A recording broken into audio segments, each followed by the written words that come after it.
Strange Ride is brought to you commercial-free through the generous support of our patrons. Visit strangerideshow.com and click on Donate to help keep the history of the weird on the digital airwaves. We're back, friends, for the second installment of our short series, two-part series, on Starship's song, We Built This City, in parentheses, on rock and roll. This is a number one song that has been called the worst song in the history of rock and roll, or of the 80s. It really depends on which publication you read. And so here we are to finally get around to the actual song. We're going to continue our history. We concluded last episode with the Jefferson airplane. The band was just about to break up, and I'm going to go ahead and break them up as soon as we start here today on our history again, and we'll go through Jefferson Starship, one of the greatest bands of the 70s, in my humble opinion, and then finally end up in the Starship years, where you can look forward to some deep textual analysis on my part of the lyrics of We Built This City. And the music video. I'm going to give you everything today, friends. It's going to be such a treat. Savannah is already on the edge of her seat. My name is Dr. Rob C. Thompson, and I am your co-host here on Strange Ride, taking the mic for my first multiple-part episode of Strange Ride. But generally, I am listening intently to Savannah telling me some crazy-ass bullshit. Savannah Barrett is your regular host here on Strange Ride. Savannah? Hello, welcome back. I'm excited to learn more about this. Now I'm wishing that I had re-listened to this song and watched the music video before this, but it'll be fine. Yeah, it's all right. I'll give you a play-by-play. Okay, that works for me. Of course, Andrew Mims, our rock and roll expert, is here with us. Howdy, hi, everybody. Yeah, how have things been for you since last we discussed the airplane? Pretty good. Pretty good. Didn't die. Did you watch any 80s music videos? I always watch 80s music videos. Oh, okay. So they're just on repeat in the background. Yeah, it's a constant. And I want to give a shout out. Neil Sigmund is here for us. Neil did the voice of Paul Kantner on our last episode. Neil, say hi to the good people. Good evening, or whenever you're listening to this. Whenever. It could be any time. It could be the middle of the night. It could be the middle of the day. Mm-hmm. If it's evening, good evening. If it's not, Neil's a vampire. And I also want to give Evangeline Olsen a shout out for doing Grace Slick for us. No, those are not the voices of the actual musicians, but both Neil and Evangeline did a fantastic job of capturing their voices for us. They both studied on YouTube the patterns of the voices of these two historical figures. So thank you to both of them. All right. We got to get into this. We should do a little bit of plugging, should we not, Savannah? Patreon is a thing. Head on over. We finally posted an episode. Rob and I talked about the Barbie movie, which was fun, and he made me not like it as much as I did. Sorry, I ruined it for Savannah. But now I'm trying to make you love 80s music videos, so... Good luck. You're fighting an uphill battle. Rob taketh away, Rob giveth. Sure. 80s music is fine. It's fine. But nothing wrong if you like it. But now we're talking about something completely differently than Patreon. True. But yes, we did post a Patreon episode. And then we also have other ones. Well, I mean, Occult Confessions on there. There's a ton of things on there. I'm on a couple of Breeze episodes. I remember doing Slenderman, talking about all the Slenderman murders in real life and stuff. Yeah. It was interesting. Yeah, it was cool. Got a lot of true crime over there. So go check it out. You got to become a patron. For as little as $2 a month, you can have access to our full library of bonus episodes, content, etc. And yes, if you are exclusively a Strange Ride listener, you happy few, then we are going to start adding stuff. We want to, yes. Yeah. It's like, I feel bad that because I keep saying I want to do these things and then it just never happens. We're gonna do it. But yeah, I really want to talk about Baldur's Gate, but Luke has a baby and he's always busy. Well, I mean, here's the good thing. So we'll make an announcement to the audience. Savannah's just taken a job working with me here at the college, so we're going to be around. You already are around a lot, but you're going to be around somehow more. So that will give us ample time for podcasting, I'm sure. That's true. Yeah. Yes. And then be sure we have an Occult Confessions Discord where we talk about Strange Ride on there too. I'm relatively active on there, so like if you ever want to talk about Strange Ride stuff, I'm happy to do that. And then also, please give us stars and reviews. Yeah, please feed us those stars. We are a young, new, tiny podcast, and we need that love in order to grow. I'm very insecure and really need people telling me I'm doing good. We don't have that Taylor Swift algorithm stuff going on for us quite yet. So yeah, feed us them stars. Shall we pledge the pledges? Yes. I solemnly commit myself to keep my hands, arms, feet, and legs inside the vehicle at all times while on this strange ride. I think I'm getting the hang of it. Good. It's about time. We've had how many episodes now? Like, this will be 12, I think? So many. The band members of Jefferson Airplane were beginning to separate. The pressures of being one of the biggest acts in American music and all of the responsibilities of touring and recording that come with that role had been wearing on them. Marty Balin wrote the Airplane's love ballads and was often belittled by others, particularly Kaukonen and Cassidy, for the light weight of his contributions. He threatened to quit many times, but after Thanksgiving in 1970, the band members suddenly noticed that they hadn't seen him in a while. The man who'd co-founded the group had quietly and without announcement left. Whoa. So just dipped and then they just didn't notice for a bit? Yes, and this won't be the last time. What? Yeah. How did... Balin is such a character. How long... did it happen where they didn't... I think it was a few months where they were like, where's Marty been? What? That's my guess. It's Could sort you of how imagine? it reads. That would be like... Yeah, that's... It's possible in the Alchemical Actors. Like, I don't know. guess. Yes. I guess. Like, it's possible, but like, whenever somebody wouldn't show up for band practice in my experience, if they didn't answer their phone, we drove to their house. Oh. That's a metal band, though. We You guys should- are serious. Yeah. we should start doing that. Yeah. Oh, boy, yeah. But some of their houses are in, like, Seattle. And Calgary. Just book a plane. Slick and Kantner had split off into their own camp, and Kaukonen and Cassidy sort of formed so the band split into two factions, with Kaukonen and Cassidy on one side and Kantner and Slick on the other side. Slick had enjoyed trysts with all of the band members except for Marty Balin, although there are many stories of her propositioning him on stage in front of audiences. But Balin never took her up on that. There was clearly no attraction between them. Interesting. She was drunk whenever she was propositioning him, so I would guess that. I was about to say, well, it's his loss, but that doesn't sound very fun. I'll also toss in there that Grace Slick had a night with Jim Morrison. So FYI, it was a weird encounter. I can't get into the details right now because it's a separate story, but it was a weird encounter.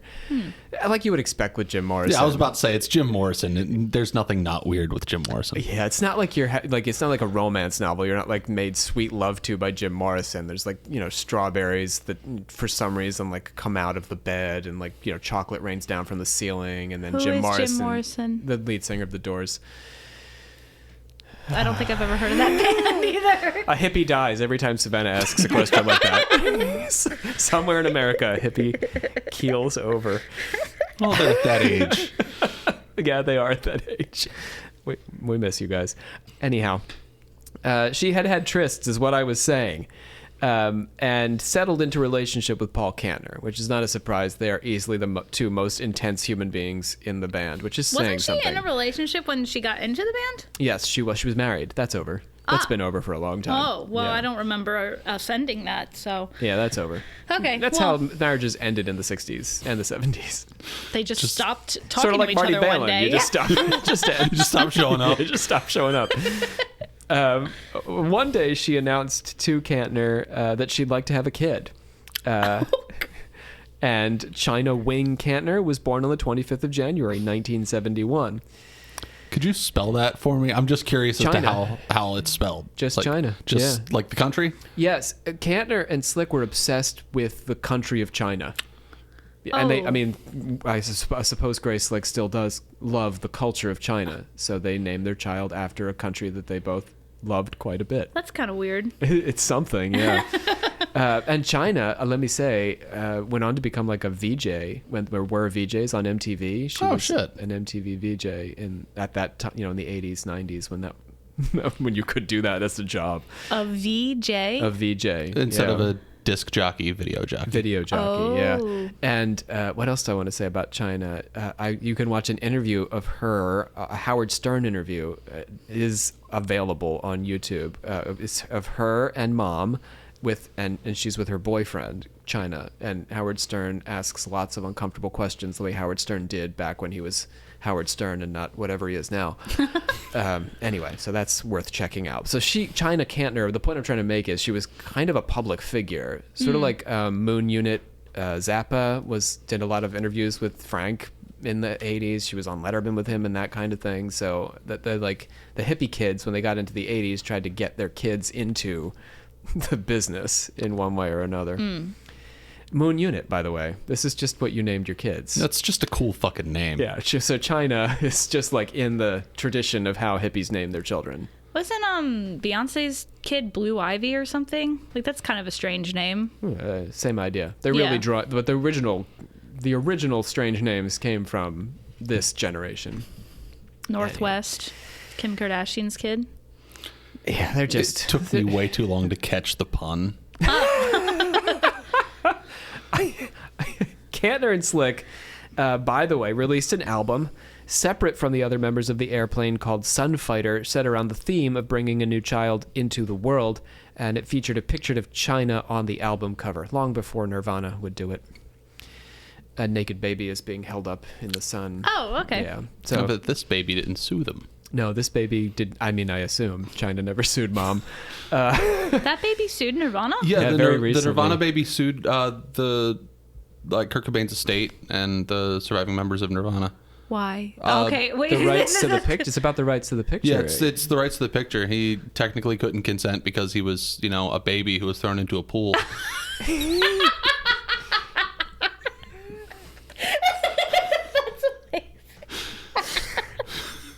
Savannah finds legal issues hilarious. I mean, it is pretty funny. What do you think about it? It's true. They just chucked a baby. I just never thought about that, how they just chucked a baby into a pool. But it comes down to the fact that he doesn't get royalties or anything, right? Yeah, that's I think what so. It really boils down to. Anyhow, China's all good. She inherits mom and dad's estate. Slick is still alive. Kantner was also creating an ambitious concept album called Blows Against the Empire. This is an incredible album. Sunfighter is also a very good album, by the way. But this is a series of songs telling the story of a group of young people who escape a dying planet aboard a starship. The album's sci-fi concept was so fully realized that it was nominated for a Hugo Award, an honor generally reserved for science fiction novels. Oh. Yeah. That's cool. For their part, Calcutta and Cassidy had formed a new band called Hot Tuna, which still plays, I think, today. Huh. And this was a blues and long jams kind of band, so you would just go there and sit for 8 hours and get high, that kind of thing. Oh, that sounds like so much fun. People are into this, man. They didn't have Baldur's Gate in the 60s. They didn't. Well, this is the 70s, so they had a little Baldur's Gate. No, they didn't have it at all. No, they did not. No, but they had Dungeons and Dragons at that point, Yeah, which is a true. step towards it. But I'm not done with Calcutta and Cassidy, because after the 1972 Winter Olympics, they both became obsessed with speed skating, and they started to speed skate obsessively. These people are so weird. They're hippies. They're the best. Also, the band fired Spencer Dryden, replaced him with Joey Covington, yet another drummer. Aww. Yeah, another drummer bites. We lost this one in a bizarre gardening accident. Yes. So the Airplane was also bringing in new talent. I want to introduce you to another important character in this story. That is Papa John Creech, who joined the band of 30-somethings when he was 55. So he was a black musician, a violinist, who ended up playing with both Hot Tuna and the Airplane, and then Starship. Creech had studied Jefferson Starship, not Starship. Creech had studied the violin at the Conservatory of Music in Chicago, and in 1943 had actually been one of the first to play the electric violin. Oh, that's rad. Yeah, he's a pretty cool dude. He also appeared in the classic noir movie The Blue Gardenia. You can see him in the band standing beside Nat King Cole who was playing the title song of the Blue Gardenia at the time, or at least appearing to, because you didn't actually play the song in the movie. You recorded it. Yeah. But anyway, he did a little bit of acting, I guess is what I'm trying to say. Like, that's a major movie from that time period.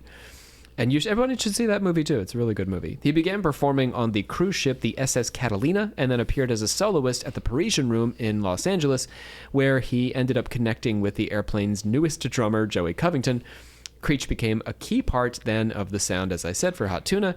And more importantly, in my mind, his violin became a core part of what you hear in Jefferson Starship music. Nice. There is no Jefferson Starship song, I think, without that Papa John Creech electric violin bringing it on home. I love the violin. It's pretty cool. I fell in love with a band called Fish in a Birdcage because they use a violin in like every single one of their songs. It's a great band. See? I was on my YouTube Wrapped. I was the top 0.1% of listeners for Fish in a Birdcage. Well, I guess they're more of an esoteric band, right? So that makes sense. I think I might be the only person listening to them. See? But they're really good. So You're you a should burgeoning listen to them. Jefferson Starship fan as well. Sure. See? Yeah. In theory. In theory. With Kaukonen and Cassidy off speed skating, also heating up some tuna, Kantner put together a new band. David Freiberg had been an important part of the early days of the San Francisco Sound as a member of the Quicksilver Messenger Servants. Quicksilver, Big Brother and the Holding Company, like these were all the big psychedelic acts of the late 60s.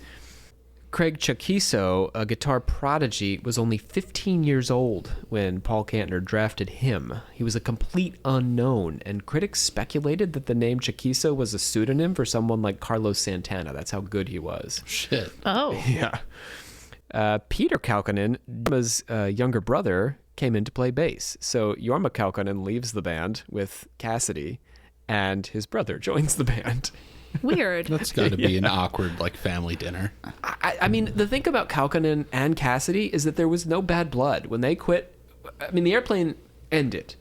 They didn't quit the airplane ended. Gotcha. I mean, that's really what I'm talking about here. The airplane ended, and Kaukonen and Cassidy went off and did their duet blues long jam thing. And Kantner and Slick said, well, we're not done. What do we do now? Let's put together another band. I gotcha. Okay.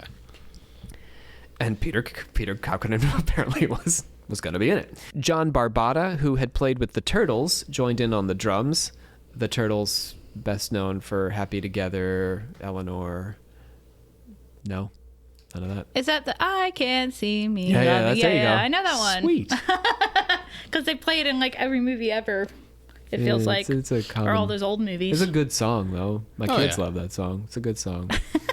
And then Eleanor was actually a satire of Happy Together because the record company asked them to produce another Happy Together, and they were like, screw you, and they did Eleanor. But then Eleanor also shot up the top of the chart. That's just kind of how it goes. Nobody got the satire. Anyhow, Barbata joins the band as the drummer, and Pete Sears rounded out the group on keyboards. Pete Sears actually played on no less than 4 Rod Stewart albums. And after he moved to California to join Jefferson Starship, Rod Stewart would continue to call him to come back to England to record. That's how good he was. So these are all excellent musicians, is what I'm trying to say.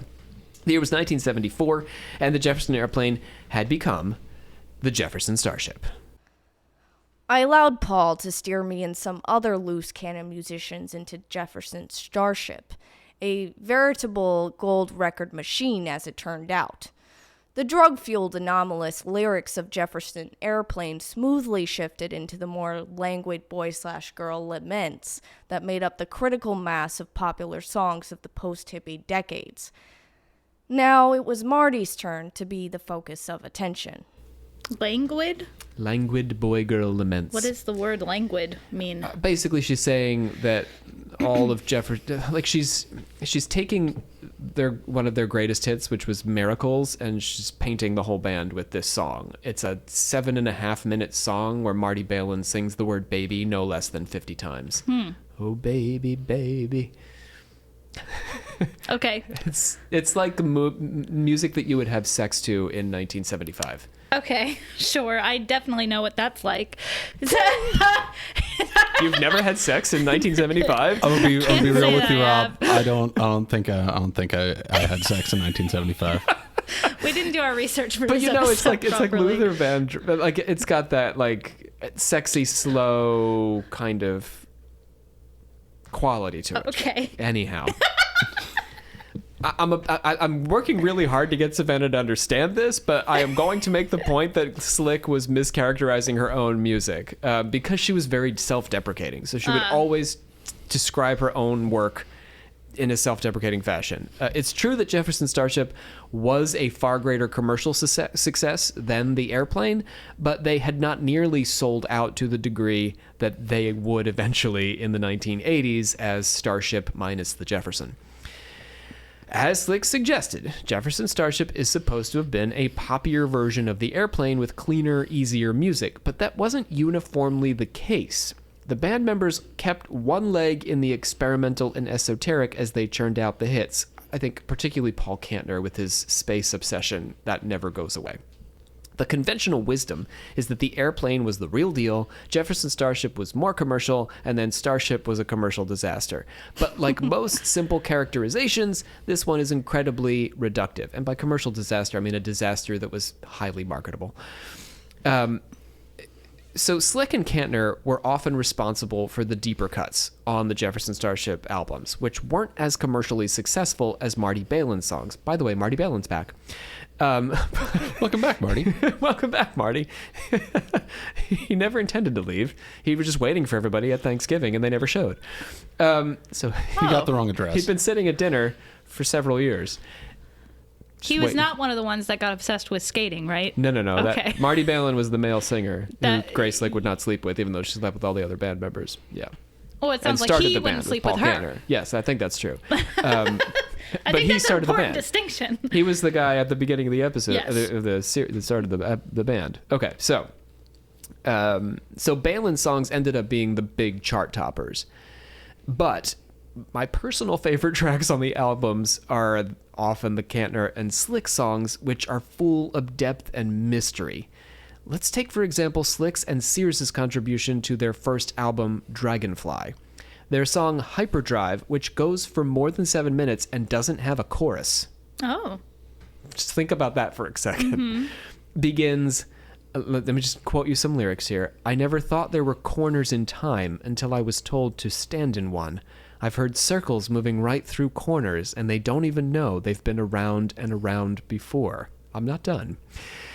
Slick sings, if it rains again tonight, I can think light years ahead, or I can put myself back 1,000 years ago, as if I had been here before, or as if I am still to be born. I'm a slow loser, but I'm a fast learner. That much I know. Ah, yes, Grace, the same old boy-girl stuff. Uh-huh. I mean, you see my point. Also, this song, like, contra all laws of radio, right? 3 minutes, 30 seconds. That's a radio song. So the song's too damn long. In the 70s, a lot of people cheated that, and they got away with it. Miracles is a long song, and that was a huge hit for them. But this song also has the nerve to end, but not end. It has a false ending where you think it's over, and then Grace Slick's voice comes back in again, which is awesome.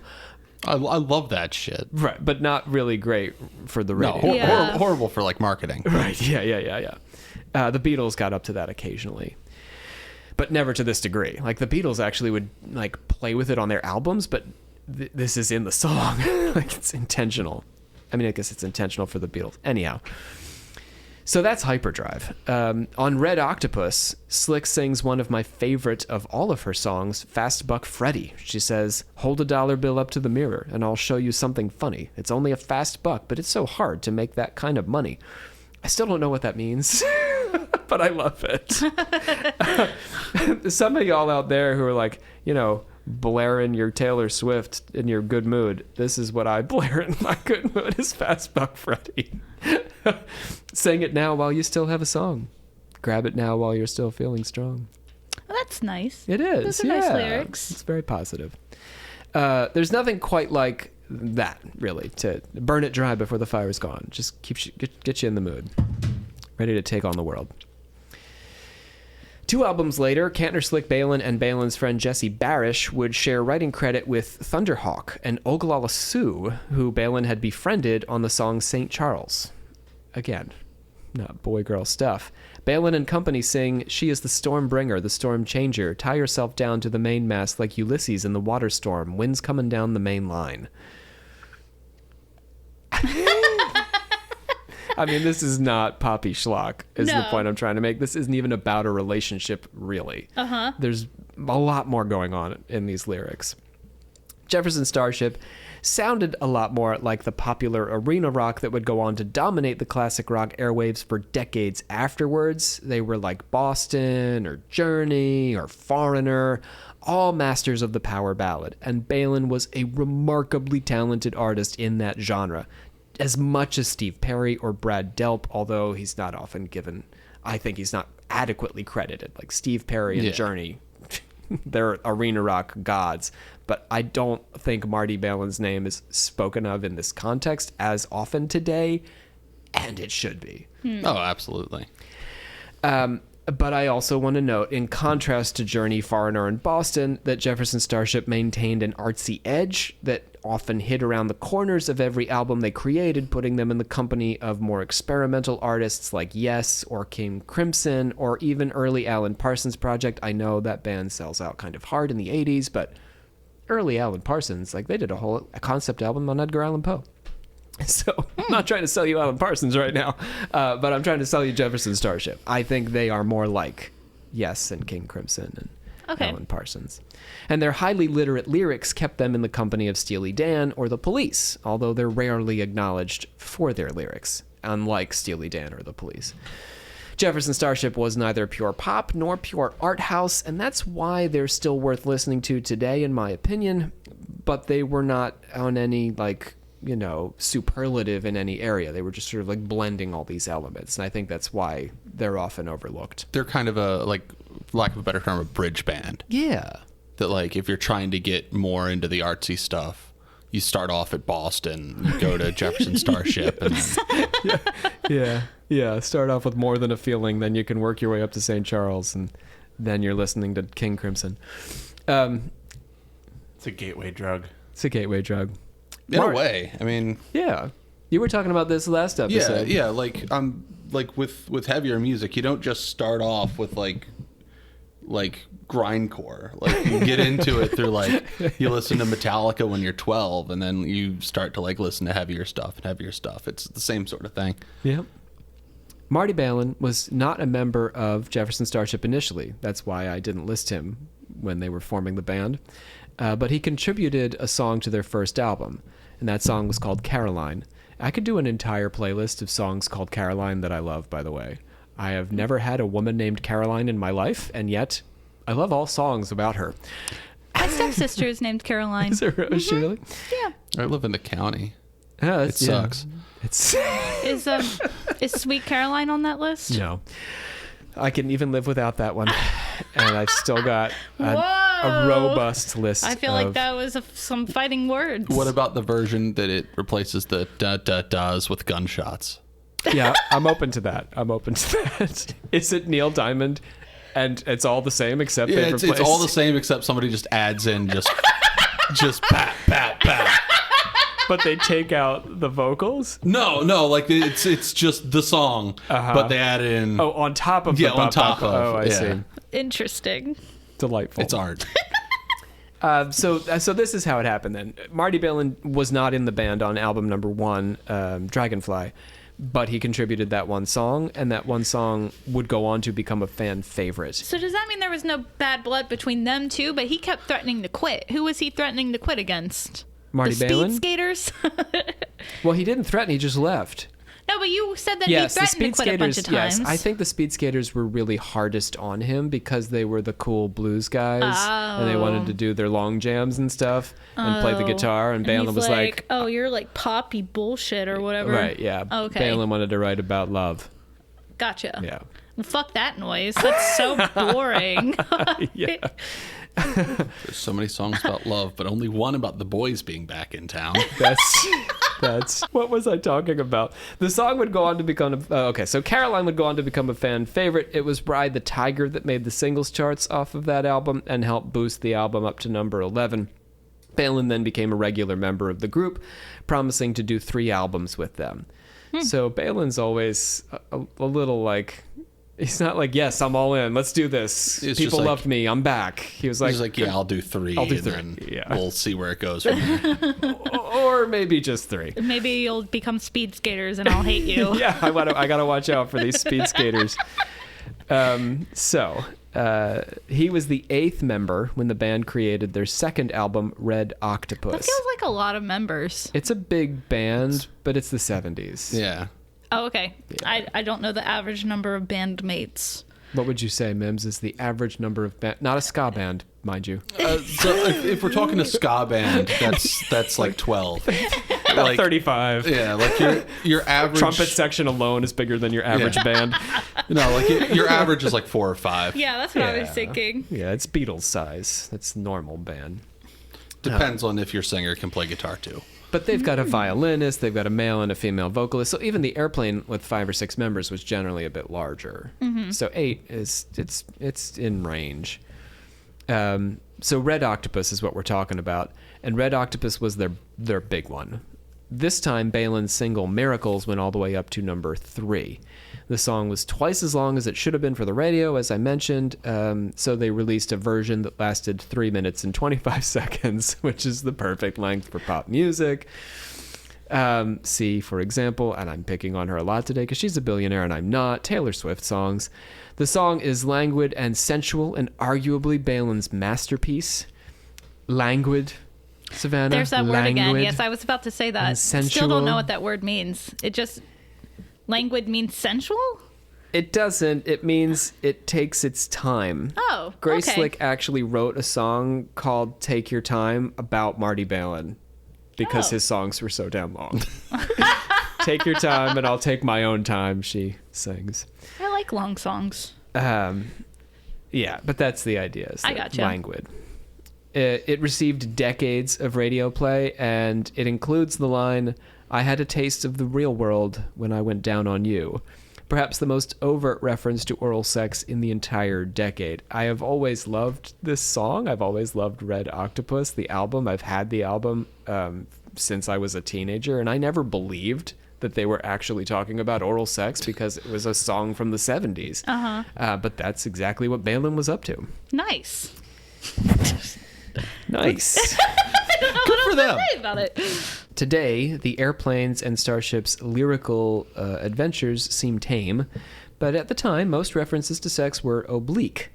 Red Octopus was the first album that any of the members of Jefferson Starship would see go up to number 1. So that was their first number 1 album. Slick and Kantner and Balin all saw their first number 1 there. Spitfire would make it to number 3, and Earth to number 5 in the United States.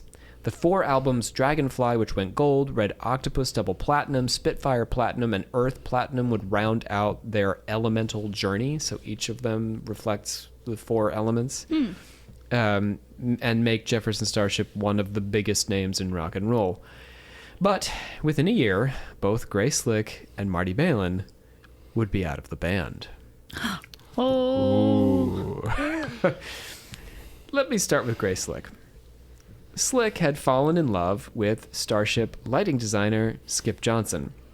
Oh man, she's not going to be with Kantner anymore? I mean, imagine that, right? Everything we know about Paul Kantner. Yes, right. Skip Johnson was 12 years younger than she was. You don't like that? I don't like age gaps. Older woman, younger man. That's a bit of a, especially in the 70s. That's cutting against the grain. Sure. But yeah, I don't know. Age gaps are weird. 10 years is a big difference. Kantner, who believed Johnson was gay, was furious when drummer Barbada told him about Grace Slick's new relationship. Now, this may seem strange, right? So she didn't even break up with Kantner? She just started... Okay, so let me explain.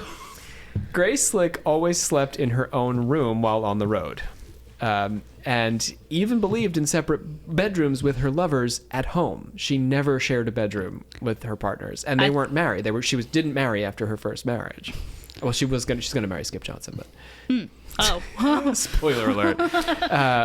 But yeah, so she always has her own room. I totally love that. I think that's a great idea. So good on that one. I imagine for the same reason, Savannah, you would like to have your own room. Those are the same reasons Grace Slick provides. It's my room. Yes. I need to be You need your own alone. space. This is the argument that I she need makes. a place for all of my Lego sets. Yeah, for Grace Slick, there's like a time for sex and a time for everything else, and you don't need to do the same things. Like you don't need to share a bed in order to, like, just for the sex. But then you can go back to sleeping in your own bed. Yeah, she says. My wife and I share a bed, so I don't necessarily agree with her, but anyhow. If Kantner didn't want to see the new relationship forming, is what I'm trying to say, he didn't have to, because he wasn't in her bedroom. Mm-hmm. You see what I mean? Mm-hmm. It's easy to have an affair when... Especially when you're on the road. And especially if you think the dude's gay. Just like, oh, that's just gay Skip. Skip's just going over and having a drink with Grace. No big deal. That's just gay Skip. Here comes gay Skip.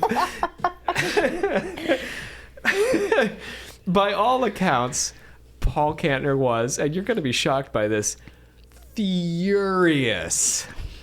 But he got over it for the good of their child and for the good of the band. He fired Johnson. No, really? Oh, poor gay Skip. Poor not gay Skip. But he eventually hired him back because Skip Johnson was so good at rock concert lighting that he was considered one of the best in the business. Okay, that's awesome. That's fucking wild. Skip must have felt so good. He's like, Skip energy. I'm fucking your girlfriend and I'm lighting your shows. Yes, you fired me, but you still had to bring me back. Johnson would go on to marry Grace Slick, as I said. They would stay married to her for 18 years, which is pretty good. Yeah, for like a quote unquote celebrity marriage, that's forever. So, Johnson wasn't the reason Slick left the band, but there was little Johnson could do to keep Slick from her German meltdown. The meltdown that led to her departure. German meltdown. German meltdown. I feel like Mims had feelings about a German meltdown. Fuck? Yes. Okay. So, Slick was uncomfortable with the Starship's whole 1978 European tour. Many of the band and crew had brought their families to see the continent, and the large group made travel too much of a hassle. I think Slick tended to view touring as work, and so it would be sort of like if I just brought my children to class all the time. It would get distracting and annoying. Yeah. She was also sensitive to waterborne bacteria, which she discovered on a European trip with her parents as a child. And the same problem returned on this European tour. So something about Europe's water didn't sit well with her water. stomach. It's said like don't drink water tap water if you're traveling in different countries. Yeah, because shit's different. And yeah, your gut's not used to the same bacteria in that space. Probably in the U.S. you're generally okay, but if you go outside the U.S., just different countries. That's interesting. I never thought about that. Yeah, drink bottled water. Anyhow, Slick was drinking that tap water because there wasn't bottled water because it was 1978. So she was not feeling too good. She spent performances running back and forth between the stage and the toilet. I mean, imagine if your job is to perform, too. Yeah, no, that's awful. As a professor, I'm also mindful of this. Like, if you don't feel well, it sucks to have to be in front of people. Mm-hmm. Oh, and then also you're performing, so you need to drink more water. Right. Especially for your voice. She's more sick. One night, she was fed up and refused to go on, blaming her intestinal distress. Paul Kantner exploded, getting into a fist fight with Skip Johnson. Slick said the band could go on ahead with just Marty Balin, but Kantner refused, saying the Stones didn't perform without Jagger. Not exactly the same situation, because Marty Balin had a lot of hits with Jefferson Starship. Like, I don't think the audience would have been that annoyed that Grace Slick was out, but at the very least, they would be understandable. Probably, yeah. But I mean, Grace Slick is a huge name in rock and roll, so you would be a little put out. But yes, it's not quite like the Stones without Jagger because they had another singer. American service members in the audience found out that the band might not be performing in Germany and trashed the stage, which pretty much prevented them from going on even if they wanted to. Oh my God. At the next show in Hamburg, Slick went on and performed, but she was very drunk and stuck her fingers up a spectator's nose. Oh, how? Like, isn't the stage relatively, like, not right next to the audience? Well, I guess, standing room, the front row, they're probably right up against. The barricades, like, did she just probably, sorry, did she just, kneel down and Yeah, you could. Yeah, it's possible. Yeah. It's not recommended, but it's possible. I'm sure that fan was excited about it. Hammered to the tits, well into the first song, I was inexorably attracted to a pair of nostrils in the front row. They were attached to a German guy who had no idea what was about to happen when I staggered toward him with the intention of picking his nose. He didn't seem to mind too much, or at least he was so shocked he didn't do anything. Slick called the audience Nazis at this performance and did a Hitler salute. What the fuck? Oh, in Hamburg. That's not good. Performing for a 1978 German audience. Balin put her in a hammerlock to hold her up through the rest of her songs. She was so drunk. Whoa. Afterward, Kantner was in tears. It seemed to him at that moment that the band was finished. Slick quit the next day and flew home with Johnson, where she checked herself into a rehab clinic. Balin finished the tour and came home to go back to recording as the sole lead singer for the band. But then one day, on his way to rehearsal, he rolled down the car window. He took a deep breath, and he drove to the beach. He'd go almost 10 years before contacting any of the members of the Airplane or Jefferson Starship again. So he just left again? Without a word. Didn't finish the 3 albums? He did. Okay, all right. Because Jefferson Starship has 4 albums. He was to put one song on the first one, and then he recorded songs with them for the rest of the 4. Oh, okay. The Elemental quadrology, and then that was it. Weird. He's such a character. This is so weird. This doesn't feel real. Isn't that what we're supposed to be doing on the show? You're right. What a strange ride. Something you haven't mentioned that I think Savannah might find interesting. Yeah. I had heard of Jefferson Airplane. First time I heard of Jefferson Starship, I was watching the Star Wars Holiday Special. Go on. And they are on the Star Wars Holiday Special. They are? Yeah. What? They are in a scene like a bunch of stormtroopers break into a Wookiee family's house and put on this virtual reality helmet, and it's Jefferson Starship playing a song. Really? Yeah. That's them? Yeah. What? See, now you're impressed. I'm not impressed. Just even more weirded out. What? Now I need to rewatch that. I haven't watched those. Still. I watched it it was fuck it, I'm gonna watch the Star Wars Holiday Special. Knowing how terrible, notoriously terrible it is. And I'm just what's this band? There's a Starship? Was Grace Slick in the Star Wars Christmas special? Unfortunately, no. Oh, man. The rest of the band. But the rest of the band was. Yeah. That's crazy. I can't believe that. I wonder why she didn't do it. Maybe she thought it was stupid. It might have been the timing of it. Yeah, it might have been because, what was it, 78, 79? Oh, so she left the band. It would have been during that gap, yeah. Oh. She'll be back, but wait a sec. Kantner and the Jefferson Starship would produce 4 more albums, all of which went gold. Not quite as successful as the Water, Fire, and Earth albums, but still pretty good. Their most successful was Freedom at Point Zero, which was made without Slick or Balin. Mickey Thomas was brought in to sing lead vocals, and Ansley Dunbar replaced Barbada. Before Starship, Mickey Thomas was best known for singing the number 3 hit Fooled Around and Fell in Love for I know the that one. Elvin Bishop group. I know that one because they played it in Guardians of the Galaxy. It's a good song. I like it. That's Mickey Thomas, and Mickey Thomas is going to be around for a while. So, the Starship single Jane, which I love, made it to number 14 in the U.S. and number 13 in Canada. The song had been written by Freiberg from Quicksilver Messenger Service. It was about his wife Julia Brigden, who was a major figure in the San Francisco scene, who was just known as Girl with a capital G. She was just known for just streaking around these communes where the bands would hang out, just be girl running naked around the commune. Regular feature of the San Francisco hippie scene. Freiberg and Girl divorced the same year the song came out, which should come as no surprise if you've listened to the lyrics of the song. Jane, you're playing a game called Hard to Get by its real name, making believe that you just don't feel the same. Oh, Jane. Turns out she didn't feel the same. Oof. The band... in my opinion, with Freedom at Point Zero, the band had a harder rocking sound now, but it wasn't a huge departure from what they'd been doing for the past 4 albums.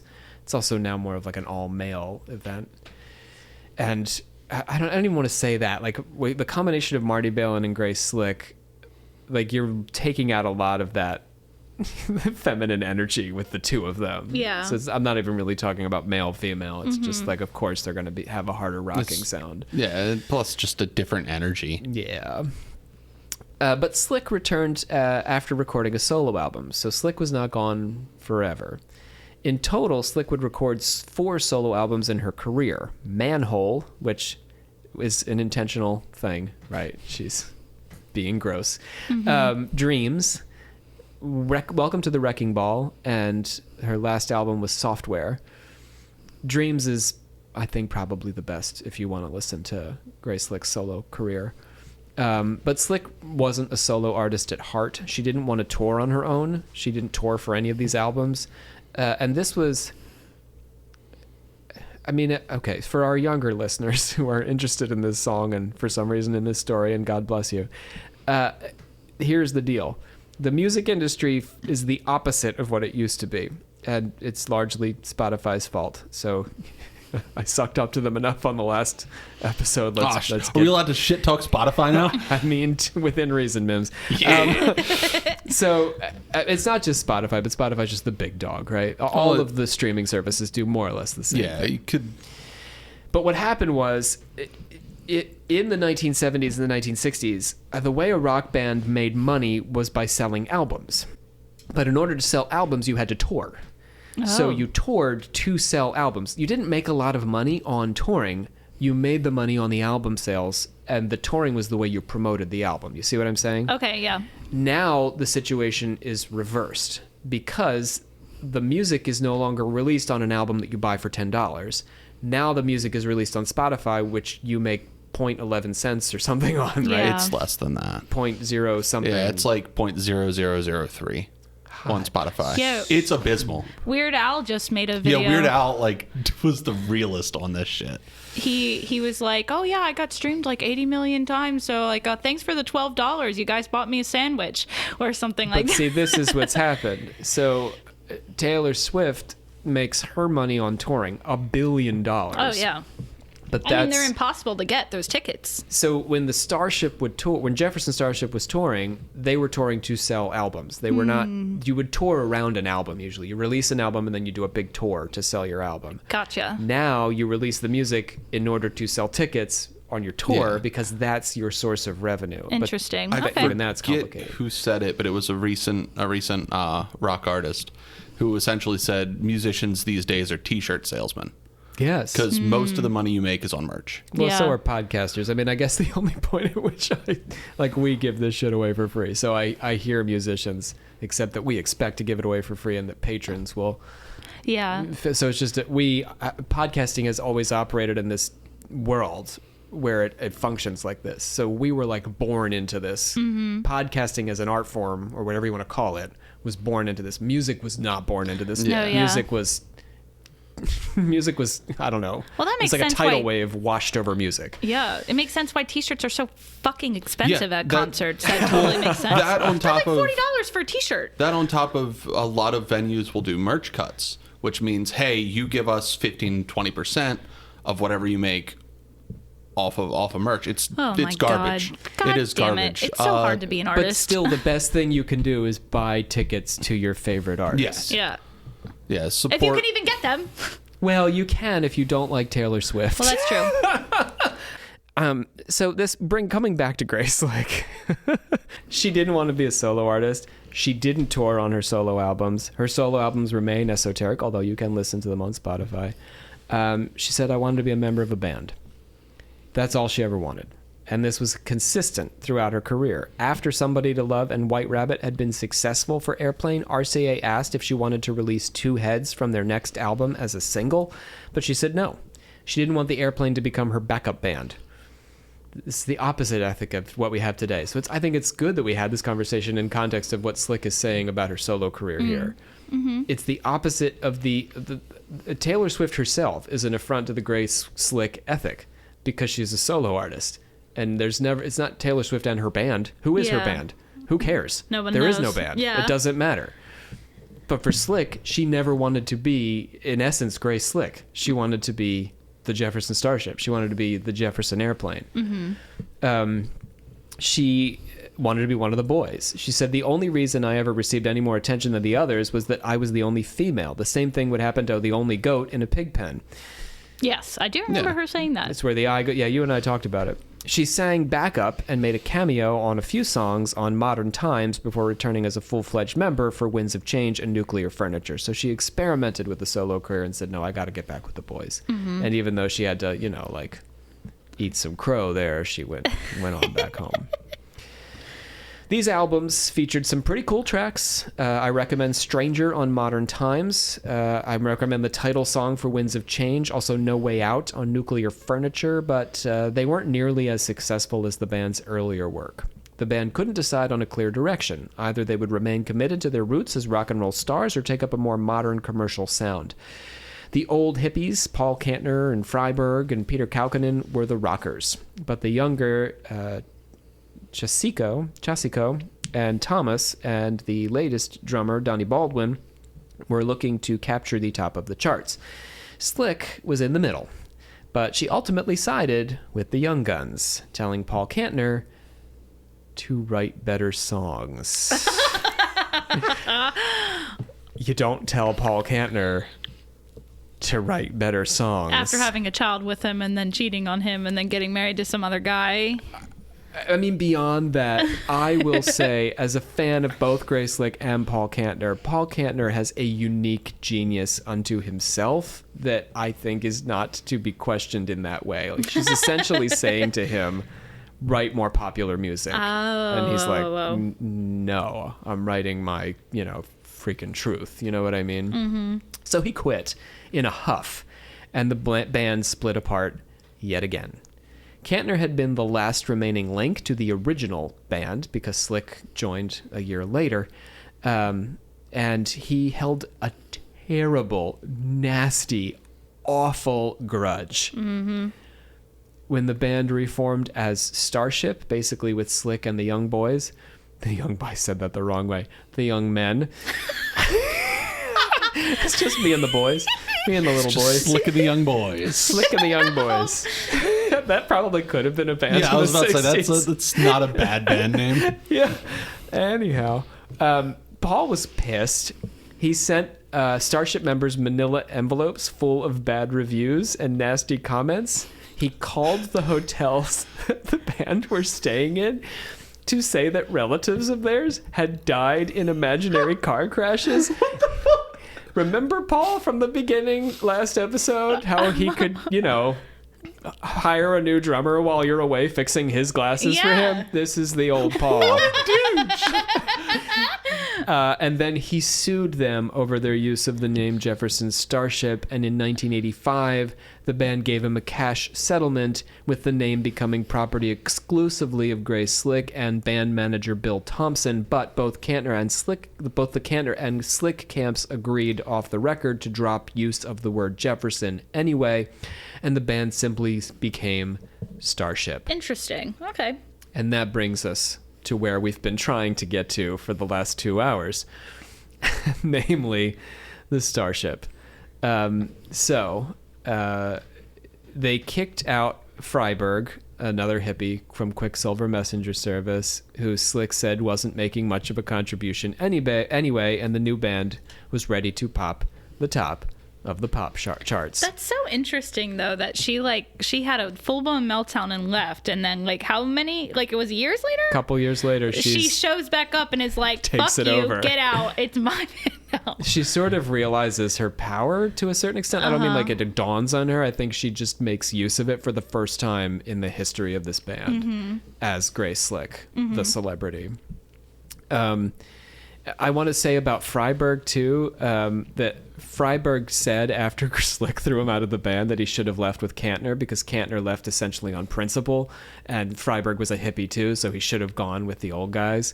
But Kantner was pissed because he hadn't made the choice to leave with him. So even though Freiberg got kicked out, there was bad blood between them ever afterward. Boy. I mean, sometimes there is just like that. I'm just going to stick around and see how this goes. If it goes like shit, I'm out. He was trying to do that, yeah, but Kantner felt like he'd been betrayed. Yeah. Yeah. All right, let's do this now. It's time to build this motherfucking city. The newest and final version of the band released their first album produced by Peter Wolf in 1985, Knee Deep in the Hoopla. The title was a lyric from terrible name. Well, it was a lyric from the song. Oh, no. The song that would blast Starship to the highest heights of popular music, namely, We Built This City. The song entered the Billboard charts in September of 1985 at number 3, and by November it was the country's #1 song, unseating the theme to the TV police drama Miami Vice. Oh. The charts are for idiots. I hate the charts. Come on. The theme to Miami Vice. Do you know the Ken song from the Barbie movie made it onto the charts? Of course it did. Currently, or at least 2 days ago, the English, the British iTunes charts is a song from an upcoming episode of Doctor Who about eating babies. Oh. The point I'm trying to make here is that the band that Jefferson Airplane had made possible had achieved a top song for the first time with Grace Slick as the only member who had ever even been in the airplane. And Slick wasn't even there at the beginning. And now, let's decide what this song has to say. First, the chorus. We built this city. We built this city on rock and roll. I'm going to try to do this as Shatnery as possible. Okay.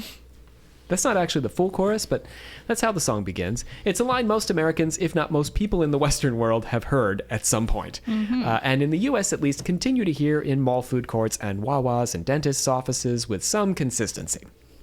Now we know what city Starship were referring to. San Francisco, of course.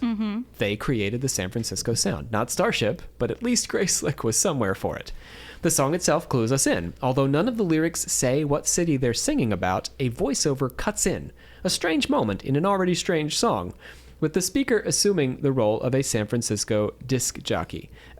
The only other song that springs to mind, and there are other songs that do this, I mean, especially now, we hear a lot of voiceovers that are speaking, but there's Thriller with Vincent Price, and then the other one is the Meatloaf song, Paradise by the Dashboard Lights. That was the first one that came to my mind. It's more in this, Meatloaf is more in this era, but also the Vincent Price and Thriller. But that's basically what happens in the middle of this song. The voiceover is performed by Les Garland, who says, "Looking out over that Golden Gate Bridge, and I'm seeing that bumper-to-bumper traffic." Garland was a friend of Airplane Starship manager Bill Thompson. No relation to me.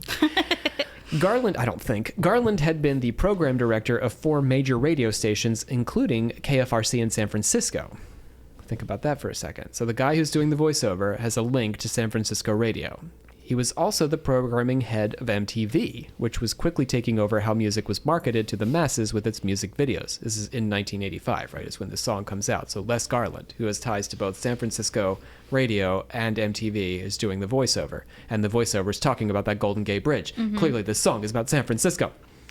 Garland, like Starship, had gone on a journey from San Francisco to the center of 80s pop music. He's basically the same guy, as he is Starship, but in DJ form. Right? Okay. The producer, Wolf, told Garland to just say something to get a feel for what it would sound like, and they used his very first take in the actual song. But what Garland said is fairly remarkable if it was wholly improvised. Not only did he make the only reference in the whole song to San Francisco, even though he'd also worked at a radio station in Los Angeles and Boston and Windsor, Ontario, so he could have mentioned any of those, but instead he mentioned San Francisco. And remember, the guy was just like, say anything, but he said San Francisco, Golden Gate Bridge, but he also referenced the Golden Gate Bridge over the bridge of the song. Let me just take a moment for that. Now, Mims, what is the bridge? It is like the part between the second chorus and the last chorus. This, I believe, of the time, is the only bridge in the history of bridges where a voiceover talks about a bridge. I'm about to write the second. Oh, I'm delighted. I'll see what I can do. It's a bridge containing a bridge. Come on.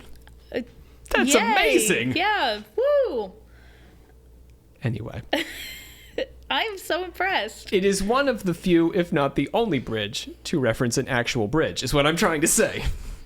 Mickey Thomas claimed that the song was not about San Francisco, but was about how rock and roll had built any and all cities the world over. Les Garland calls this city the city by the bay, the city that rocks, the city that never sleeps. The Bay reference points to San Francisco again, but the city that never sleeps is a nickname for... New York. New York. So it's starting to not make any sense.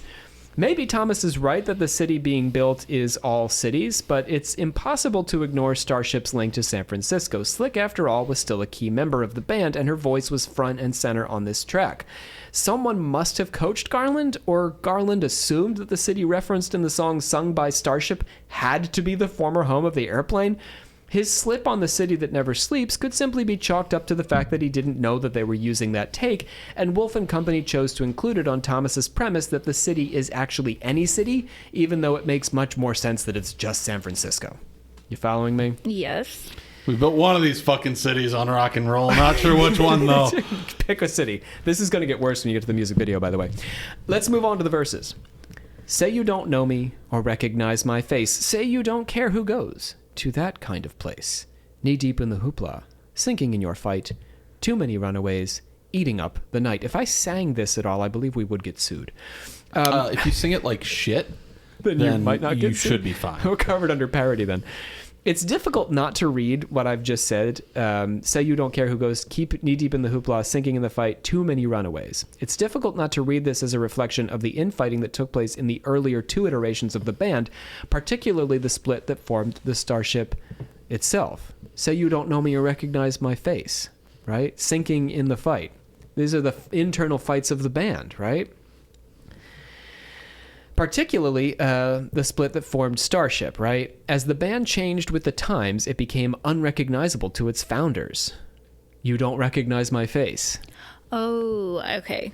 Kokkonen and Cassidy left to play the blues. Balin left and returned and left again for good, and then Kantner was driven out of a group he'd led for almost 20 years. Say you don't know me. The hoopla is the press attention, but also the band members' own arrogance and addiction issues, which in turn caused them each to sink in their fight in their own way. Think about Slick and alcohol. And then the runaways eating up the night draw the band's personal dramas out into the city, complete with a clever reference to one of Balin's hits with Jefferson Starship, namely his song, Runaway. During the Summer of Love, it was the marketing created by rock and roll that brought teenage runaways streaming into San Francisco to be part of the scene. But there were too many of these kids, literally, for neighborhoods like Haight-Ashbury to sustain. Homelessness proliferated and hard drugs surfaced as dealers descended on the city to take advantage of the chaos. The San Francisco hippies' own popularity, which Starship and the Grateful Dead, not Starship, Jefferson Airplane and the Grateful Dead basically helped to sell. They brought all these kids who left home and ran to the city, ended up being the undoing of the city itself, of its own hippie counterculture. Too many people to sustain. Too many runaways. The San Francisco's hippies' unpopularity was their undoing. Not unlike how Jefferson Airplane's popularity and commercialization caused the members to experience existential and artistic angst. So the downfall of the city, because of its popularity, the city of San Francisco survived, but what didn't was Haight-Ashbury. The hippie San Francisco crashed under its own weight. And so did Airplane, crash under its own popularity. The chorus comes back, but it's expanded. Marconi plays the mamba. Mamba. Listen to the radio. Don't you remember we built this city on rock and roll? To begin, Marconi does not play the mamba. Guglielmo Marconi is credited with inventing the radio. Did you know that? You knew that, right? Which he did by conducting a series of experiments expanding the distance radio waves could travel between 1894 and 1902. Arguably, he stole it all from people like Tesla, but yeah, it's neither here nor there. Everybody stole from Tesla. It's just what you did. Marconi was dead by the late 1930s, the time the mambo was developed by Cuban artists out of the danzón and popularized in the United States, a phenomenon I talk about in my world performance class. Interestingly, the mambo was the most popular dance music in America before the advent of rock and roll. Marconi to mamba seems to reference all the music that preceded rock. Marconi plays the mamba is saying all the music from the invention of radio until the very last dance craze before rock and roll was invented. Listen to the radio. You see what the lyric means there? I was honestly always kind of confused about that. Like, that makes sense now. It seems to, that is, except for the fact that the musical genre, let me say this once more, or now much more to the point, was the mambo, not the mamba, as the Jefferson lyrics. Starship, this is the Starship lyrics have it, no Jefferson. There is no such thing as a mamba, but that's what they're singing. And if you look up the lyrics, it will say Marconi plays the mamba. In short, the line, Marconi plays the mamba, is pop music nonsense. I would say it has a postmodern quality. The sounds are pleasant together with the repeating M sounds, and Marconi links conceptually with Starship's command that we listen to the radio. But the words don't mean much. So yes, I did just pitch you that it could mean all of the music from Marconi to the mamba. But in fact, there's no such thing as a mamba. So it's really just bullshit. Stay with me. This whole thing just sounded like bullshit to me. This is what Slick was known for in The Airplane. When she sang supporting vocals, she would improvise lyrics that drew on the meaning of the core song, but only tangentially. In She Has Funny Cars, Balin sings, Some Have It Nice, Flash Paradise, and Slick sings, Fat and Round. She's improvising. She just says whatever occurs to her. Okay. More famously, in Paul Kantner's Punil, she works her way around through the syllables of the word to armadillo for no other reason than that she wanted to sing armadillo in the background. The song has nothing to do with an armadillo. It's a fun word to say. I imagine it'd be even more fun to sing. So Marconi plays the mamba. Yeah, it is. These non sequiturs were in fact a hallmark of late 60s countercultural music. I mean, just think about the band names. Strawberry Alarm Clock, for example. At the end of the Doors song Touch Me, the band, for no reason at all, sings a tagline from a commercial. Stronger than dirt. Come on now, touch me, babe. Go ahead and listen to this. Stronger than dirt. They clearly say it at the end. It has nothing to do with the song. Marconi Plays the Mamba is sung for far more polished and sung in a far more intentional and polished way. Something like Strawberry Alarm Clock's Incense and Peppermints, also a 60s psychedelic rock anthem. The line isn't a product of the 60s, but it cues the audience into the surrealism of the sound that birthed the band. Still, this is not to say that the song itself is surrealist or Dadaist in overall aesthetic. That would be a ridiculous claim, Savannah. This isn't Captain Beefheart, and it isn't Alan Hull. Well, damn it, I thought it was. But it's not. The line itself is more Laurie Anderson than anything else, and it's meant to reference the 60s. It certainly references past radio transmissions and popular music. Think back to a simpler time, Starship says, when you listened to the radio. Don't you remember a time when we were more pure, more innocent, maybe better than the commercialized products we've become? The last sentiment feels like a stretch, but it won't in the next verse. So Marconi plays the mamba. They're just saying, Savannah, think back to a simpler time when Marconi played the mamba. That was my favorite time. I feel like this whole thing is making me realize I don't understand music. Oh, it's going to be... You just hold that thought. Hold that thought, buddy. I just want to go back to Paul Simon, You Can Call Me Al. See? What does that mean? I don't know. Starship sings. Fun. So, someone's always playing corporation games. Who cares? They're always changing corporation names. The corporation is not, in my opinion, a large capitalist conglomerate, although they certainly play a role in what Starship is singing about here. The Starship themselves have become a corporation, a business enterprise. But not only in their pop music 80s iteration, the corporatization had started with the Airplane when the band was still as artistically uncompromised as they would ever be. As the Airplane that appeared on Johnny Carson's Tonight Show. Slick sung sitting backwards, by the way, on a carousel horse and ended the song by shoving the microphone up the horse's ass. They were also on Ed Sullivan, Dick Clark's American Bandstand, and as I mentioned, on Dick Cavett. They were a commercial enterprise, even when they were artistically pure. They performed at a pricey benefit for the Friends of the Whitney Museum, where Slick insulted the wealthy donors by suggesting their husbands never slept with them. They had become a household name and a profit driver for RCA, Corporation Games.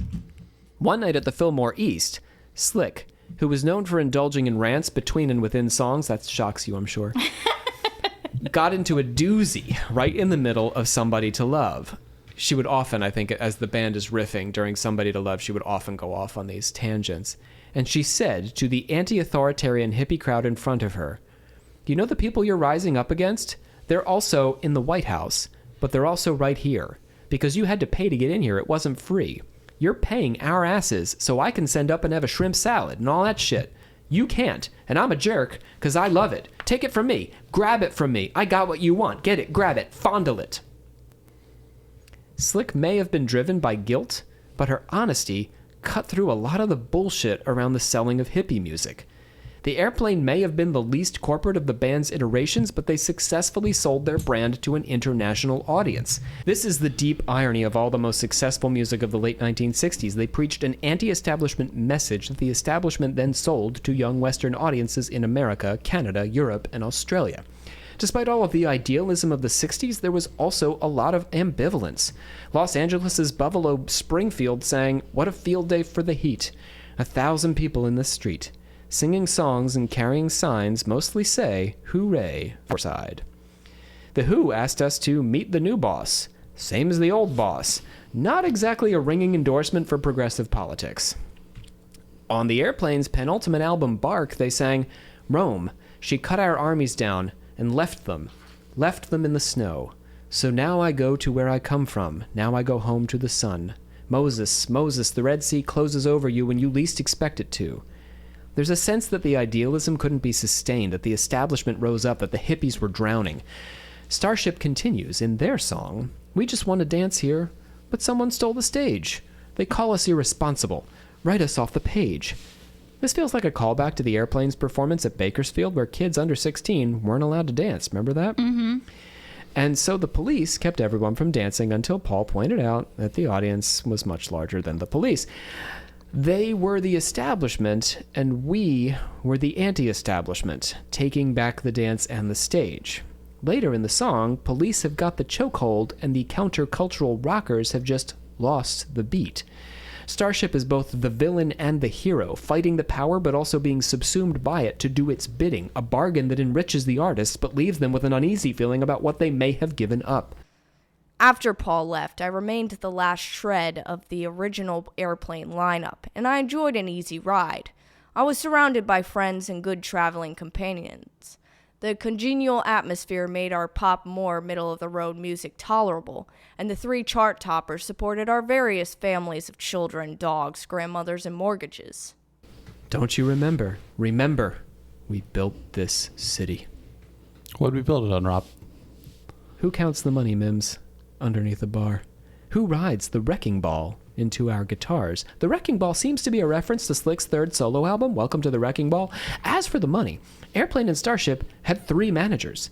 Their most recent, Bill Thompson, served the band more or less without issue for decades, including and even after the Starship years. Before him was the Fillmore venue owner and promoter Bill Graham, who was mostly fine but worked the band too hard. And before him was Matthew Katz, who only represented the band in their first year, but made a decades-long negative impression. Katz had been pressuring the band to sign an artist contract with him for months, and finally convinced them when the Airplane got an offer from RCA.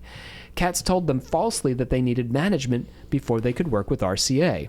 Under pressure to secure the record deal, the band members signed, with Signe Tolley Anderson the last holdout, waiting until the day she went into the studio to record.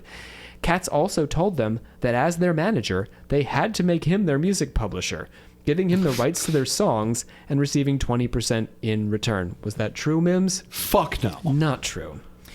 Katz endorsed checks made out to the airplane by calling himself their power of attorney, but he didn't deposit the money they received. By the time they fired him in September of '66, there was only $3,500 in the account. The band had performed with popular singer-songwriter Jackie DeShannon, and they told DeShannon about Katz's management, and DeShannon, who had more experience in the business, did not split hairs. He told them to fire Katz right away. A series of lawsuits followed that worked their way through the courts. As the band's manager, Katz was forbidden by California law from booking the band. He was allowed to receive booking calls but not place them. But Katz was doing it anyway, and the Supreme Court of California eventually decided that this voided his contract with the airplane. The band's money from RCA was held up because of this legal dispute to the tune of 20 years' worth of royalties, since the case wasn't resolved until 1988. Holy fuck. At that point, the royalties amounted to $1.3 million plus $700,000 in interest. Katz received $130,000 and the band received the rest. The song, though, for Starship was recorded in '85 before this was resolved. Who counts the money underneath the bar? So the wrecking ball, the police with their chokehold, and the man counting money underneath the bar, not to mention the city of San Francisco, tell a story through the song of a band's entire journey, from psychedelic indie stardom to commercial success, with all of its ambivalent joys. Gird yourselves now. I've been girded. Except that the song doesn't do that. Or at least, it doesn't do it intentionally. Because, and here's the twist, not a single member of Airplane or Starship participated in the writing of the song. What? Really? At all? All that close reading I just did doesn't actually make sense because none of the band members participated. Who wrote the song? The song We Built the City was written by Martin Page and Bernie Taupin. Anybody know Bernie? Best known as Elton John's lyricist. Oh. Featured in the movie about Elton John recently. John is a British rocker whose first album came out in 1969 but wasn't released in the U.S. He played no role in the San Francisco scene or sound. He arrived in the U.S. to tour in October 1970, more than a year after Woodstock, and his music, with Taupin's lyrics, while often excellent, I do love Elton John, has never been particularly subversive. I hope you don't mind that I wrote down in the words, how wonderful life is while you're in the world. Aw, it's so cute. Not quite the same, though, as what I've been discussing with Airplane and Jefferson Starship. His lyrics could be strange, and his stage performance was a revelation, but it was always next to impossible to identify a clear target for Elton John's music or Bernie Taupin's lyrics. Many fans believed that the madman across the water, for example, was Richard Nixon, and Bernie Taupin said, "That's genius. I never could have thought of that." So fans would interpret Taupin's lyrics to have politics that he never wrote into them. It's a good, I don't want to say a good grift, but I mean, like, it's... It worked for him. Yeah, if it works, if the shoe fits, fuck it. And he is one of the writers of this song, Bernie Taupin. When Starship recorded their first album as a reconstituted band, they abandoned the practice of writing their own music for the first time and invited submissions, choosing the songs most likely to be hits. Whoa, I can't believe that Grace Slick is like cool with this. Taupin and Page wrote We Built the City to protest the closing of rock clubs in Los Angeles in the 1980s. It was coincidence or perhaps a product of the fact that the lyrics were open-ended enough that they reflected the very similar decline of the hippie scene in San Francisco. That was never intended, though. The music video is particularly apt at displaying how the song meant every city and no city all at once. The song comes in over the image of a pastoral hillside dotted with houses that look nothing like any kind of city, let alone San Francisco. As Mickey Thomas does his best cool guy dance in the middle of the screen, still images of totally radical and kind of bummed out teenagers fill the shot around him, covering the hillside town, which is still unaccountably in the background. Thomas then leads these teenagers to a mock-up of the Lincoln Memorial where he plaintively sings We Built This City to the president who ended American slavery. the group having presumably relocated to Washington, D.C., where the memorial famously sits. Lincoln stands and pumps his fist in the air, singing along with Thomas, but none of the teenagers seem remotely impressed by this surreal turn of events. Lincoln is the first overwrought suggestion that the song is making some kind of political critique, but what that critique is... The second one comes when the scene changes. Slick arrives, singing about corporation games over the image of a casino. Slick gazes intensely into the camera the same way she'd done on screen for decades, except now with bigger hair and shoulder pads, and she gamely acts out the lyrics as teenagers gather around her. A pair of dice fall from a tower and start rolling down the street after them. It's likely that the video is making a commentary on the thin line between investing and gambling, and that's fair enough. But the city of the title has gone from a sleepy hamlet to Washington, D.C., to Las Vegas, the skyline of which scrolls across the screen. How or why Vegas is guilty of wrecking rock music isn't clear. Anyone can explain that to me. Maybe it has something to do with Wayne Newton. Sleepy hamlets, the federal government, and the gambling industry seem to be in league against music clubs if you're reading the symbols of the music video. But this is not a conspiracy theory I've ever heard before. Then, after the bridge about a bridge, we see the Golden Gate Bridge, and Starship start playing music atop a skyscraper in a nod to an actual event in the history of the airplane. This is for real. Jefferson Airplane was the first band to do a rooftop concert, remember, with Rip Torn? And this image on which the Starship music video, and this is the image on which the Starship music video ends. It's hard to believe that the overlap of San Francisco, which was synonymous with the airplane and the rooftop concert, aren't intentional. In this way, even the music video seems to want to suggest that the song is somehow about the band's psychedelic past, even though it's not. The tie-ins with Airplane and the Starship albums and songs were entirely, or at least largely, accidental. Ultimately, as the videos parade through a few thematically unrelated cities and one non-city demonstrates, what made the song resonate was its ability to reflect the mass music industry as a whole. We Built This City was a song written by committee. In addition to Taupin and Page, it was credited to producer Paul Wolf and songwriter Dennis Lambert, 4 people. Oof. Ironing out the idiosyncrasies of its creators to appeal to a mass audience. This also made the words less specific than they otherwise might have been. I do an exercise in my class when I'm talking about commercial art. I tell my students to look for music that they enjoy that doesn't make the top 40 because it's more likely to speak to their uniqueness as individuals. Last semester, a couple of students pushed back, telling me that Taylor Swift spoke to their uniqueness. Their uniqueness, I said, and that of tens of millions of other middle-class white women. Doesn't feel so special anymore, does it? Yeah, you guys need to start listening to Fish in a Birdcage, too. Damn straight. And tennis. The resonance between Taupin's 1980s and the Airplane's 1960s suggests the degree to which popular music, as it has been constituted in the United States since the advent of rock and roll, that is to say, as an art form that subverts cultural norms, must carry around the terrific shame of its own commercialism. What makes We Built This City so glorious, I still love it, even in spite of all these things, is its shamelessness in the face of its own crass contradictions.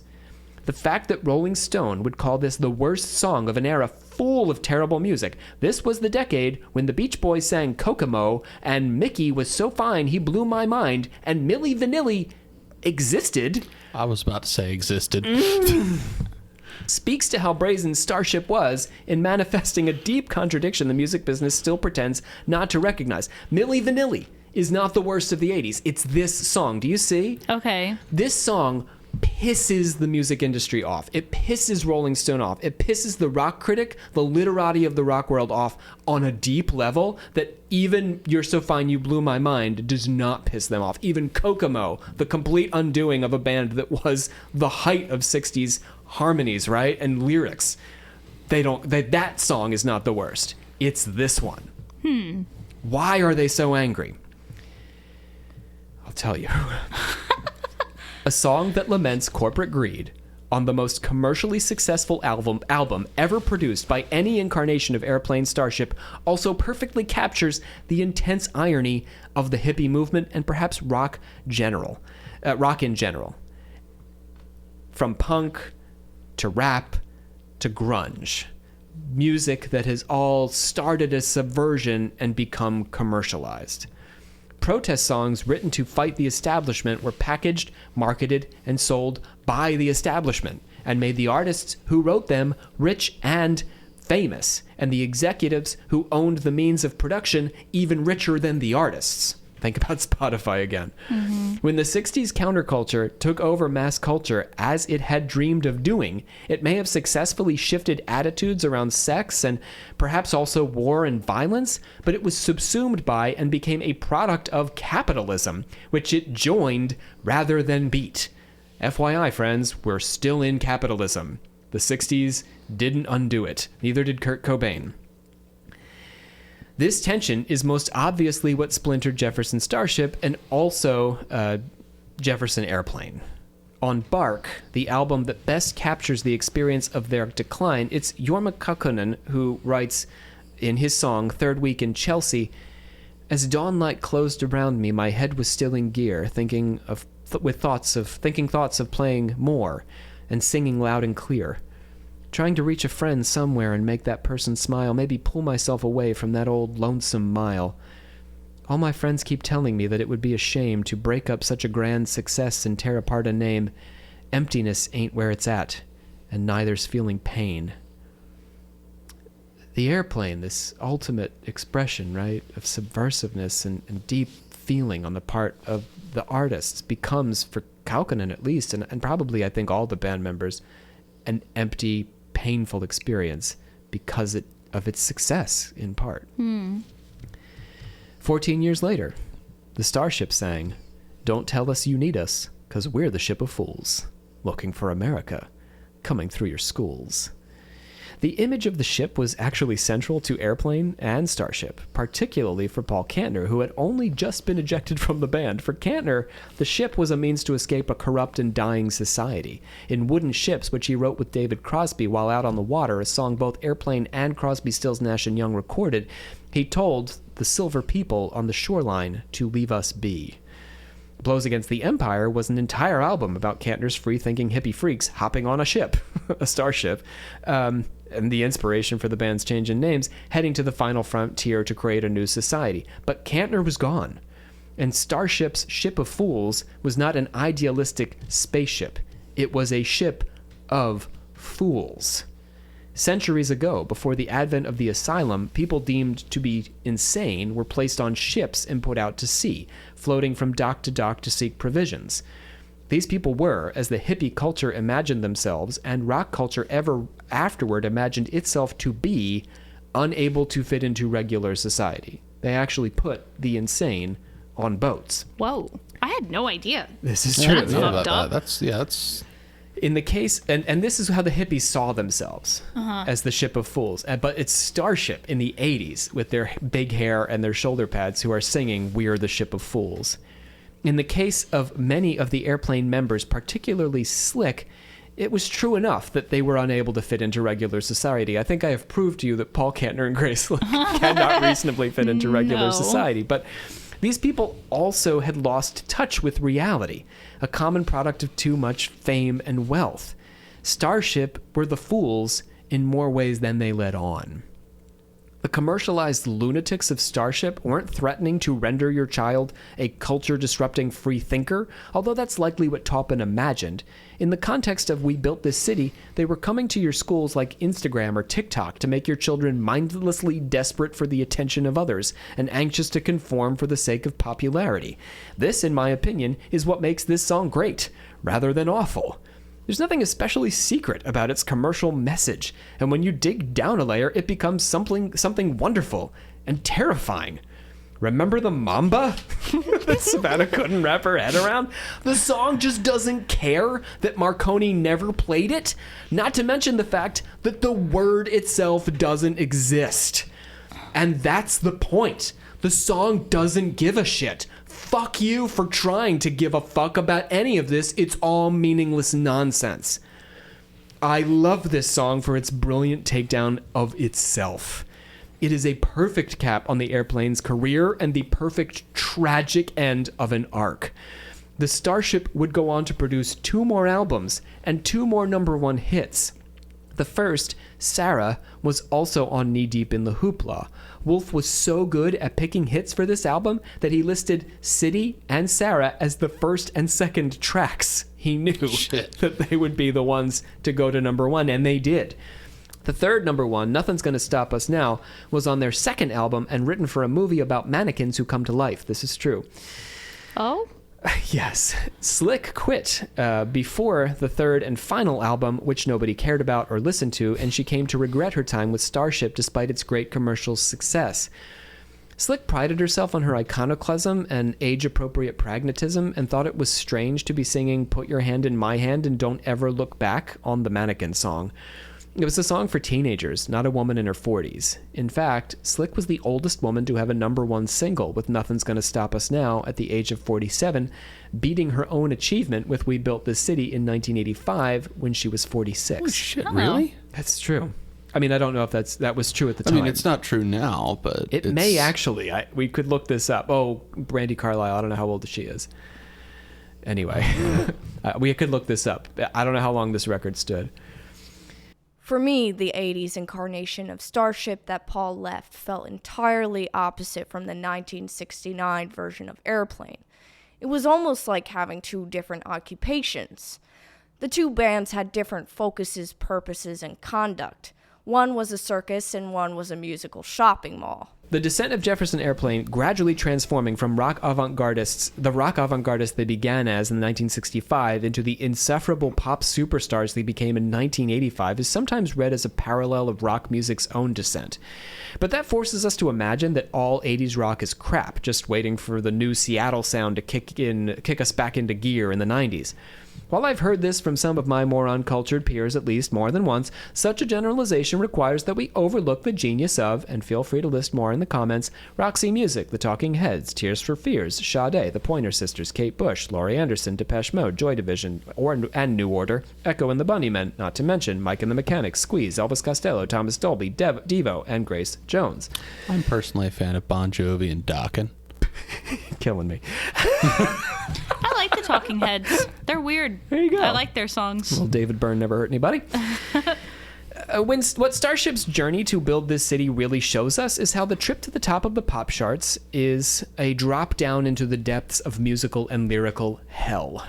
The Beatles had a whole bunch of #1 songs, and some of them rose above bubblegum pop, but I know firsthand that none of their most daring and interesting tracks were on that compilation album. It's possible to create something that's both popular and has depth and purpose, but such a creation is profoundly rare. When Paul McCartney visited the Airplane in San Francisco, Slick said it was like receiving a blessing from the Dalai Lama. The Beatles' achievement in the late 1960s was remarkable and anomalous, and none of the Beatles themselves were ever able to replicate it, despite their extensive and also often impressive, if uneven, solo careers. More often than not, an artist has to choose between mass popularity and creative integrity. This can lead us to make the association fallacy that the more popular something is, the worse it must be artistically. That's also too simplistic. The truth is, humans en masse generally like some pretty terrible stuff, like fast food, and the Fast and the Furious franchise, and Jimmy Fallon, and Twitter, now called X, and iPhone games. It's still We don't called call Twitter. it X. But sometimes, humans en masse like good stuff too, like Stevie Wonder, or the first season of Twin Peaks, or Dark Souls, or Tom Hanks. I only say the first season because the second season wasn't as commercially popular, but the second season, of course, superior. Anyway. Or Baldur's Gate. Baldur's Gate. All right. Rob, it's one of the best games ever made. Okay. I don't know. I just can't speak to it. I can't speak to it. Not arguing against it. I'm going to have an 3-hour-long episode talking about why it's the best game ever I'll made. have to play it first. Can I join in on that one? To paraphrase Theodore Adorno, we shouldn't assume that the popularity of any given cultural product has anything to do with its quality. The correlation is incidental, not intrinsic. Let's bring it on home. After Slick quit Starship, she reunited with the Airplane members to create a new album. The Starship's final album would yield no chart-topping singles, and the album itself would climb to a disappointing 64 on the album charts, more than 50 places behind where the band had charted with Slick. The reunited Jefferson Airplane's self-titled final album would make it to number 85. Kaukonen and Cassidy continued to play together, and Kaukonen actually scored a record contract with Columbia and was nominated for a Grammy in the traditional folk category in 2003. Also, Cassidy and Kaukonen recorded the film score for Moonlight Mile. Kantner recorded a kind of memoir, a guide through the chaos, in 1996 and continued to live in San Francisco and make music for the rest of his life. He reconstituted Jefferson Starship, and they toured until 2015. He died in 2016 of a heart attack. Coincidentally, he died on the exact same day, January 28th, as Airplane's original female lead singer, Signe Tolley Anderson. Oh. Yeah. That's kind of weird. Marty Balin toured with Kantner's new Jefferson Starship until 2005. He came back. Marty's back again. And he pursued an avid interest in painting once his music career abated. He died in 2018 in Tampa, Florida. Slick made 2 appearances with Kantner's band in 1995 and post 9/11 in 2001. I won't get into that post 9/11 performance, but look it up. Grace Slick did more shocking things. Okay. Otherwise, she has retired from music and, like Balin, taken up painting. She published her autobiography in 1998 and turned her attention to advocacy for animal rights. In 1996, the Airplane was inducted into the Rock and Roll Hall of Fame, and in 2016, they received a Lifetime Achievement Award from the Grammys, an institution that had all but ignored the band in their various incarnations for the long heyday of their career. They're certainly not the only band. There are a variety of excellent bands who have never received a Grammy. Oh, yeah. Oh, yeah. Is Grace still alive? She is. Oh, okay. As of this recording. Yeah. I think it is no coincidence that may she live many more years. I think it is no coincidence that Rolling Stone selected Starship for the honor of having created the worst song of the 80s. John Wenner, founder of the magazine, recently found himself kicked out of the Rock and Roll Hall of Fame's board. A Hall of Fame he helped to found, by the way, when he made comments to the New York Times about his recent book, The Masters. His book featured a cast of all-white male rockers, talking about what Wenner characterized as the philosophy of rock music. When asked by the New York Times why he excluded women, Wenner said, "It's not that they're not creative geniuses. It's not that they're inarticulate, although go have a deep conversation with Grace Slick or Janis Joplin, please. Be my guest." Oh my God! What a jackass. Although I haven't had a conversation with Slick, and I would love to, Grace, if you're out there, I've cited her liberally. And if I can say anything about Slick's analysis of the music she created, Grace Slick, more than most of her generation, was tuned into the fact that the counterculture was also a commercial enterprise. Slick saw the whole thing for what it was. Her self-critical stance removed some of the romanticism from the music, but at the same time, it rendered it more beautiful and complex for its honesty. Similarly, Starship, but particularly their song We Built This City, pulled back the curtain to reveal the crass commercialism that has always coexisted with countercultural posturing in popular music. Yes, rock music could be subversive, but it could also be incredibly corporate and opportunist, and sometimes it could be all of those things in the same breath. It can be. It is. I'm talking about it in the past tense because many consider rock to be more or less finished. I don't know if that's true. The blend of these things is part of what made rock music great. The rocker preening and harmonizing to entertain the masses and then stick a finger in the audience's eye is a kind of sublime hero on a tragic comic quest for truth. Wenner, whose self-image relies in large part on the aura of rock rather than its reality, would naturally find this song, and perhaps even Slick herself, more offensive than most in the way they defined what this music is and what it was meant to be. Police have got the chokehold, and we've just lost the beat. We built this city, after all. We built this city on rock and roll. Thank you for riding along with us. Please watch your step as you exit and remember to take all personal belongings with you.